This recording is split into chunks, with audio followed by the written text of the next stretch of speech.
January 1st, 2024. Dear Film Log, today's the first day of the new year. Crazy, right? How time passes so fast?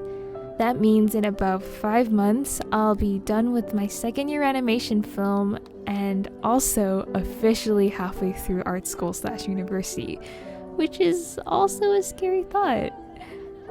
Throughout my art journey so far, I've come into many roadblocks, crossroads, and curiosities I've yet to explore. However, after coming to animation school specifically, there has been one question that has influenced my compass and kind of pivoted the entire direction of my journey ahead. What makes a good film? But more specifically, how do I make something that can resonate in the hearts of the people? Making art isn't the hard part, but instead, making something that the artist themselves is satisfied with is what's most challenging. So hopefully in the next 5 months, as I keep treading on this path known as my art journey, I can also be at least one step closer in figuring out the answer of this seemingly unsolvable question.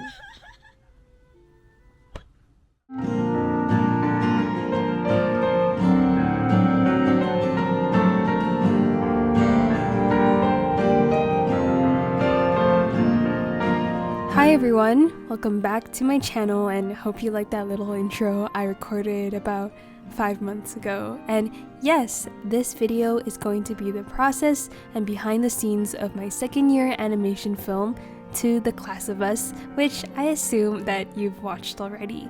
So without further ado, let's begin and rewind to the very beginning. High school. What a time, what an era.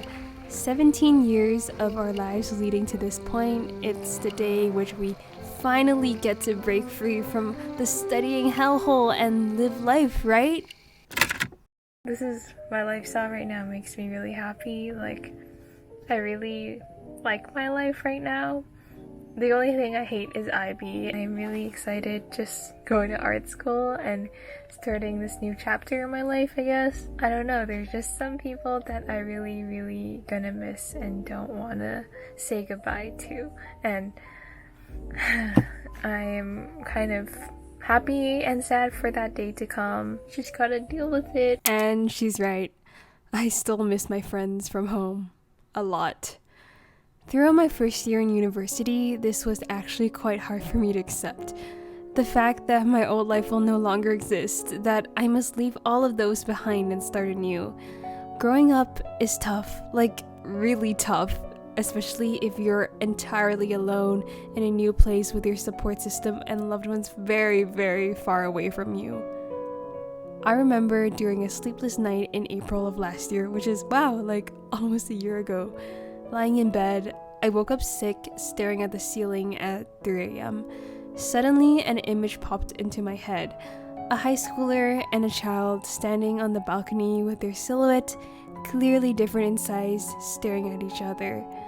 When I woke up the next day, I still remembered the image vividly. I think it was then that I decided to build upon the idea which would then become The Class of Us.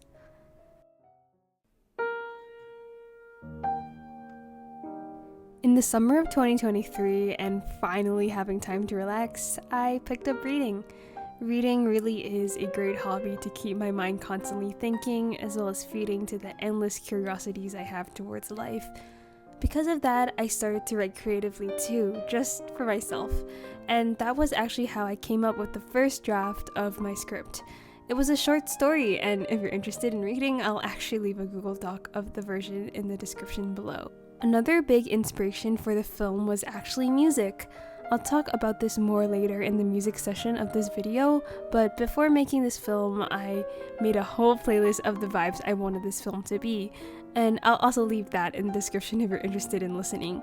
Music has always been and will be one of the biggest things that inspire me. I also made a little inspiration boards of film and anime that I've watched in the past that I wanted to capture the same type of essence.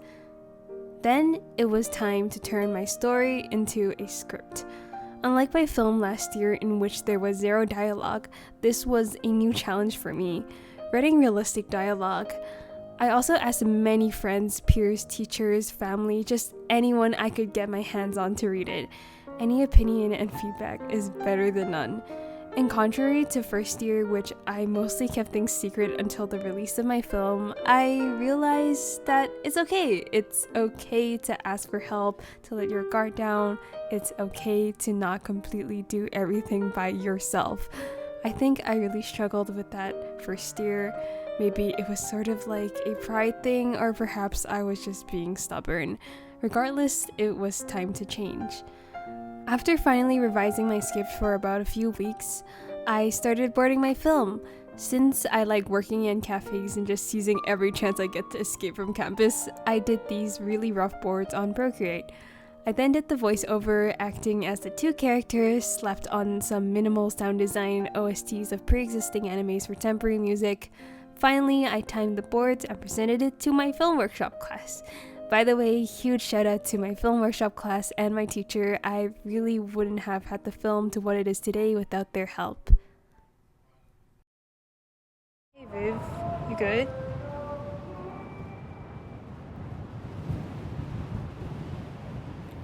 Whoa, what's wrong? Come on, we finally finished high school.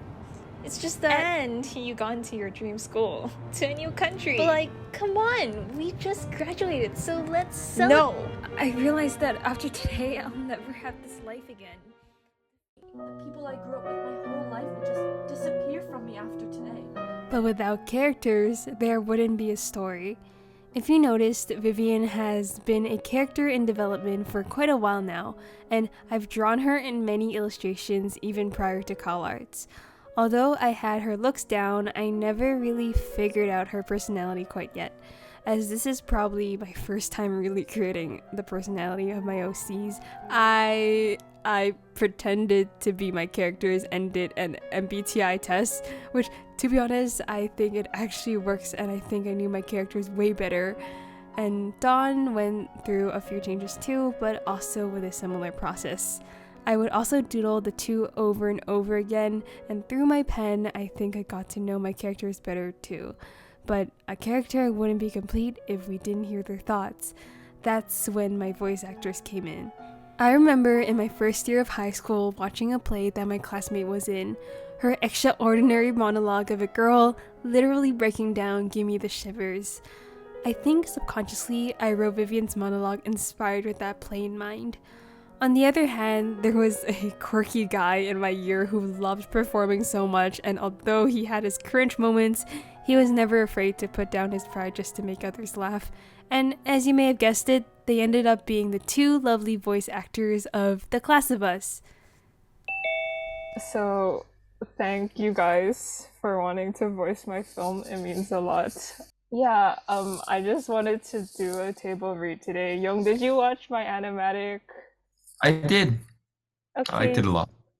I don't want to grow up. I don't want to graduate. I don't want this chapter to end. Look at you saying these things. Come on, Dawn. Summer just started, so let's have fun. Yay, Slay. That was a good first read. I have some comments.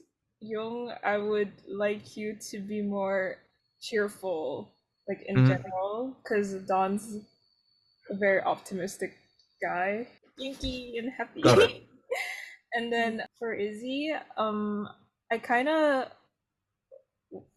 I would like to see an increase in like tension. And with that, we had a few more rehearsals. I gave a bunch of feedback to my actors, and it was time to record. Since Izzy was actually in Hong Kong at the same time as me, I got to meet up with her and record in person. She's now an actress working on shows and features, which is so cool to hear, and we got to chat about how it was like dipping our toes into the different ends of the entertainment industry. During all of this, I also asked her, as an actor's point of view, what she finds most useful when the director is giving her advice in portraying the different characters. Though my memory is getting a bit blurry since it was quite a while ago, I think she told me something along the lines of, she as an actor is just a device, a part of telling a story made by the director or screenwriter, and her job as an actor is to serve as a part and tell the story through her acting, which I never really thought about it that way before. It made me think how I can give better comments to my actors in the future, and it made me realize how I still have a long way to go as a filmmaker as well. No more silly rooftop lunches. No more after-school snacks. Summer just started, so let's have fun. Oh my, yeah. Is this based on our graduation? Well, it's like a lot of. I mean, like the next year was like, remember like that time we were all like huddling, we were singing Tonghua together. Yeah. I still have a recording on my phone. I was like looking at it and I was like, why don't I make a film? Yeah. And like, actually, I haven't shown anyone like in my friend group. Oh my god. I want to surprise them. That's exciting. Yeah, I mean, I just told them like, oh yeah, Izzy and Young are voicing a project for me, Yeah. but they don't know the contents, they don't know the deets. Yeah. Oh, that's really sweet. Yeah. That's really exciting. Anyways, here's a snippet of my animatic plus my voice actors' lovely voices. Hey, come on, what's wrong? We finally finished high school. It's just that, And you got into your dream school. To a new country. but like, Come on, we just graduated, so let's celebrate. no!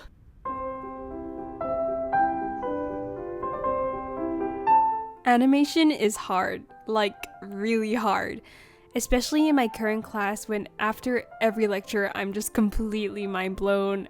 Animation really is a medium which so much craft, dedication, and passion are needed. Compared to live action films in which reality is your canvas, in animation, every pixel, every frame is created by scratch, and you're left with a completely blank screen in the beginning. Although this opens up to limitless possibilities spanning as far as your imagination can run, it's also terribly time consuming. Being basically a one-man team doing the work of an entire animation studio, I knew from the beginning I would have to use limited animation techniques or quote-unquote cheats to cut corners in time, but still producing work that looked like a complete product, especially without killing myself and pushing myself to my limit, may I add. By the way, some of the things I'll be talking about will kind of overlap with my first year film's animation process video, so check that out if you haven't already. The main thing I did to drastically cut down the workload was to increase the exposure rate of the animation. While the frame rate of an animation is determined by frames per second, which is usually 24, exposure rate determines how many drawings you decide to do per frame. Typically, Disney and most Western animations animate on 2s, meaning a drawing every 2 frames.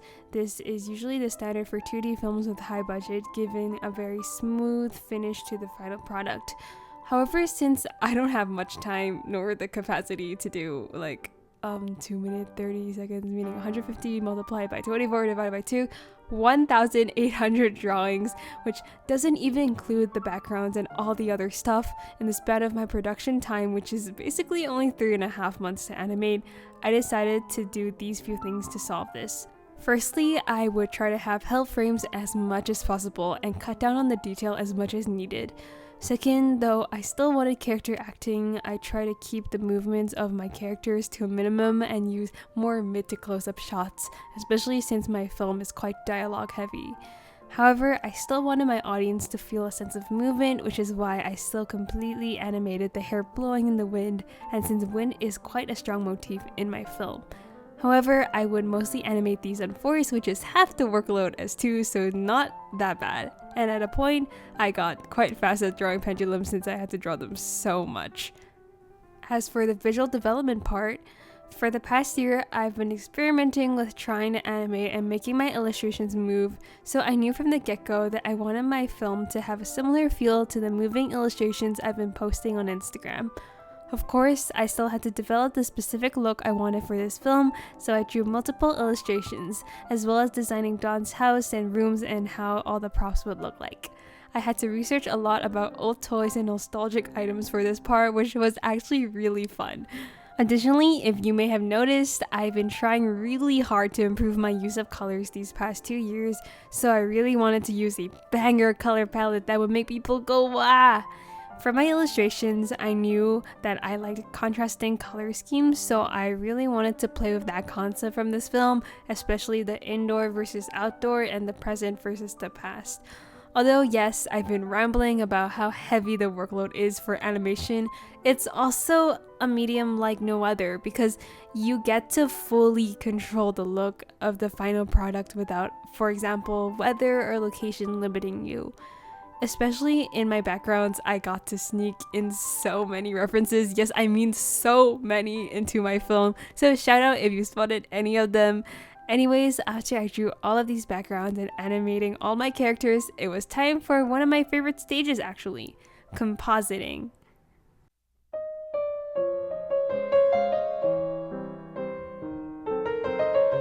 I've been editing my YouTube videos for about, 7+ years now, but when it comes to animation, it's a slightly different process that I had to adjust to. To be honest, I think compositing was my little coping mechanism. Every time I think I animated a shot not good enough, I just tell myself that I could fix everything in post. Contrary to last year, which I did everything on Final Cut Pro, this year I mainly used Adobe After Effects to composite.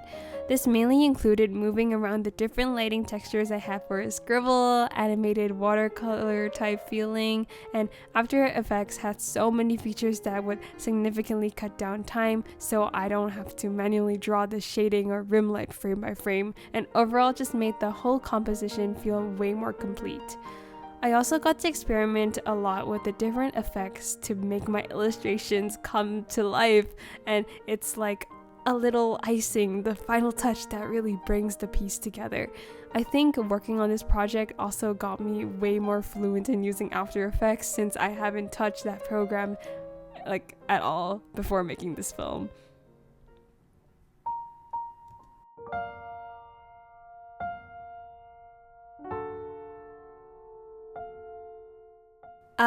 Music. I love music. Similar to last year, I wanted to compose music for my film again, but this year it will be something different. I think for anywhere in the world, when you graduate, there's probably one or a few songs that come to mind. For me and for my graduating class, we sang a lot of 2010s Mandarin slow songs, especially soundtracks from iconic youth teenage movies such as You Are the Apple of My Eye, 那些年我们一起追过的女孩, or Our Times, 我的少女时代. These songs are just so iconic, not just in my culture, but probably many other countries that speak Chinese. I wanted to write a song of a similar vibe so that my film characters can be singing it in the film. It's kind of hard explaining my songwriting process since I'm kind of a beginner in this regard as well, and I just have years of playing piano under my belt, but I actually wrote this song while I was storyboarding, so it was very pre-beginning when my film was still developing because music just means that much to me in my day-to-day life, and I guess in this film as well. However, since most of the songs that I was referencing here were in Chinese, and I wanted to write this song in English, it was harder to capture the same essence I wanted in a way, and I think I was having quite a difficult time thinking how it would translate over to an entire different language. I also wrote the chorus verse of the song, which is the first thing you hear in my film, thus I wanted people to know the vibes right away, so that's probably why the first thing you hear is "So I say thank you, goodbye," because that essentially is what my film is about. Although I wrote Curtain Call really early on, I didn't finalize anything or record anything until early April, and it was nothing but a bunch of scribbles, doodles of the lyrics, and chord progressions on Procreate and melodies in my head before that. I also wanted to thank my friend for helping me with the music. He technically didn't really contribute writing, but it was more in the sense of being there to support and listen to me rant about writing this song since it was sort of my first time, and naturally I was a bit hesitant and in doubt, and he was also genuinely really excited to record the karaoke version and help me adding guitar and stuff, which I'm really grateful for. I do have the full version of the song released on YouTube too, so if you would like to check it out, that would be cool. The link will be in the description. As for Dawn and Vivian's theme, which is the piano part you hear later on in the film, I actually had the soundtrack from Your Name, Kimi no Nawa in mind while writing, especially the track's theme of Mitsuha and Kataware Doki, which I wanted to go for a melancholic, bittersweet type of feeling while still having the melody of the main theme. And as the film switches from present to past, where we see Dawn and Vivian as children again, I used a glockenspiel, which has a sort of wondrous yet childlike essence to that instrument. Sound is something that's very powerful. We may see visuals first, like how we see lightning before thunder, but I feel like it's that thunder that makes you go, wah! So just like what I mentioned earlier, how in animation you start from a blank canvas, the same goes for the sound design too. I wanted this film to feel both realistic and musical at the same time, which is why I decided to have a karaoke party going on in the background, while the wind symbolizes Vivian's emotions. I also used a sudden moment of silence to not only let my audience feel some sort of shock, but also a moment for them to really process their own emotions while watching my film. Just like what Miyazaki said, one of his most powerful storytelling tools is ma, the essence of emptiness, the space in between claps, and the space in between plot progression to create a deeper psychological experience.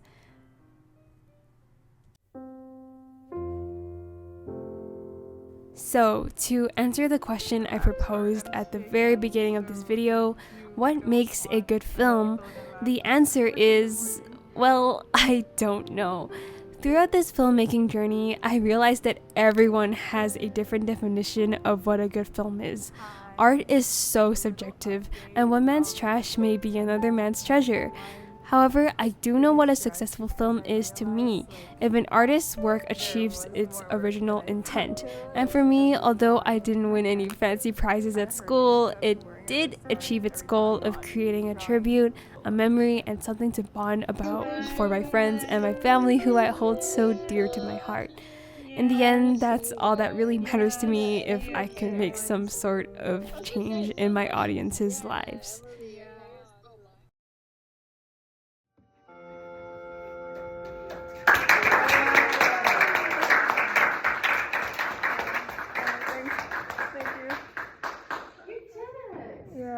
Oh! Wonderful. I were able to watch that film without crying. Oh, wow.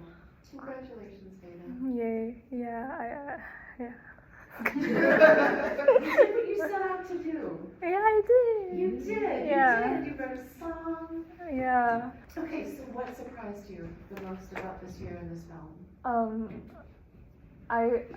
I think last year the biggest lesson I learned was spend so much time like making a film, I might as well make the most out of it. That's what I got from like making my first year film. So I really tried to do that this year. That's why like I tried to make it a surprise to my friends and kind of for my YouTube audience too, because a lot of them watch me grow up, and it's just like for everyone who has been so supportive of me. I was really happy to have friends.